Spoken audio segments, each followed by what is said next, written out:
Hello, my name is Connie, and you may know me from my work on Hay Fever and Shinso Club, but what you may not know is that I've been doing a solo game for years now, and it actually started as just like a story project in my sketchbooks, and I've been like kicking around this thing for forever. Like I've been working on this for so long. I later decided that I wanted to make this into a game. I took the decision to learn programming. I think it was in 2019 or something like that. And it's been a very grueling, slow process that I very much enjoyed actually, and I think I've grown a lot as a game designer while learning these things.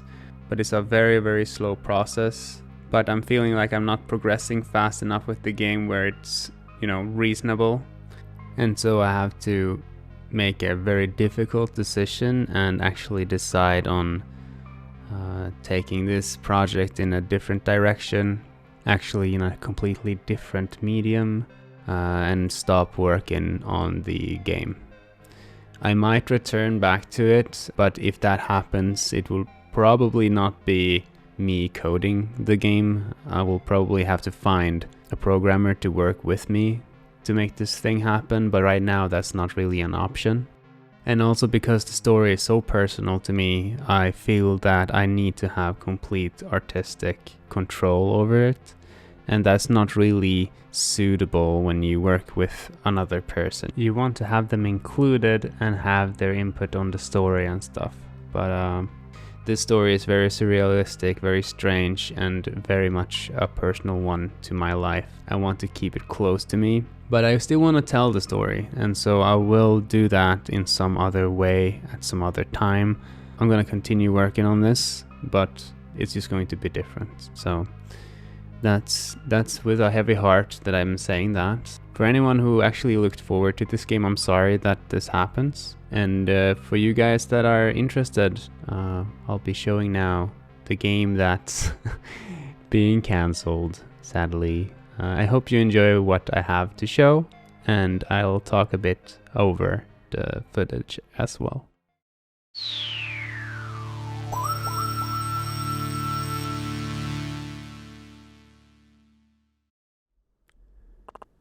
So you will notice that this game has a lot of placeholders and a lot of bugs that I didn't fix. Like that standing up animation. I did finish that animation actually, but I didn't put it into the game. And so the sounds and stuff are kind of placeholdery as well. And here you're going to see sort of a offset bug that I didn't fix. As we fall into the abyss. We are now arriving to the hub of the world where we will be returning in between chapters. And this area actually has a couple of different paths you can take. It doesn't affect the story completely, but you can decide on picking up the rock before investigating the house or after, and depending on what you do, you're going to have like different dialogues.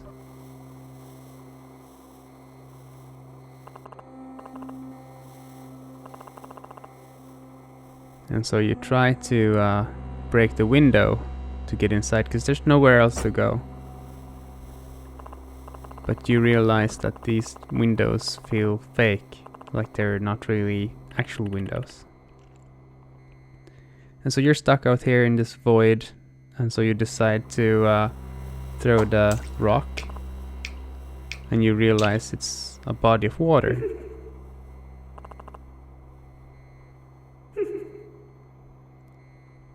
And here comes a little box that I should have scrolled into the view much faster. So I'm standing here waiting for that thing.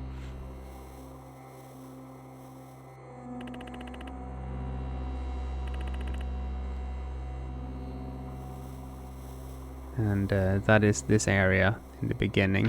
And then you enter the house and start the real story.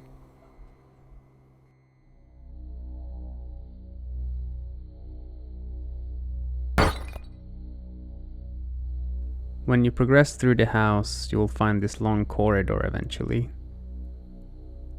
And this corridor is going to be like a warp pipe throughout the story, and you're going to be going through this area many times, and it's going to be changing and be different every time you go through it.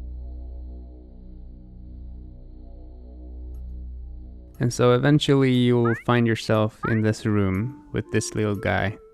There's not supposed to be two characters up there, just so you know. But this is a reoccurring character that I want in this story. I'm not gonna talk too much about it in case I actually do more with this. But basically, this is the room in this game that I spend most time programming. I've been making so many cutscene scripts that can trigger, and different scenarios and screen shakes and sounds and whatever.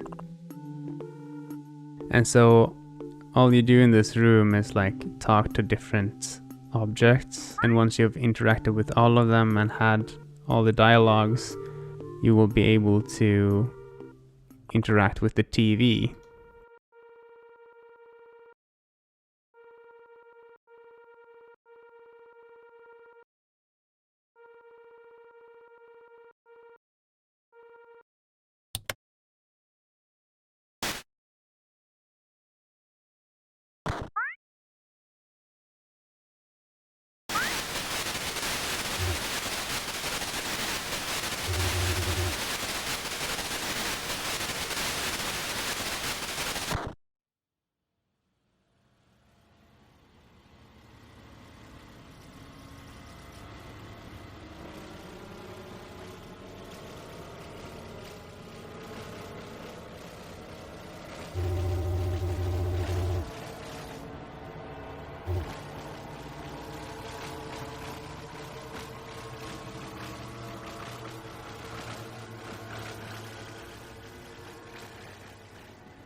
And now you had to leave, but you can't go through the same entrance as the dad just came out of, so you had to find a different path to get out of here.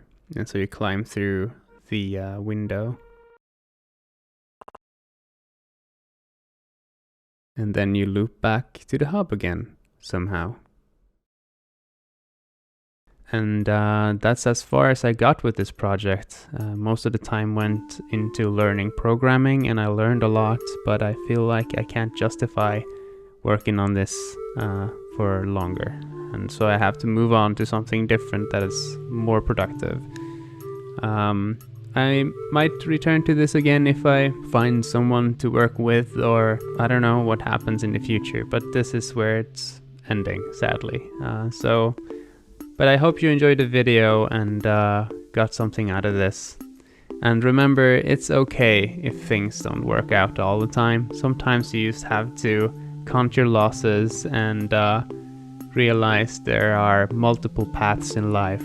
And yeah, you just gotta roll with it. See you guys later.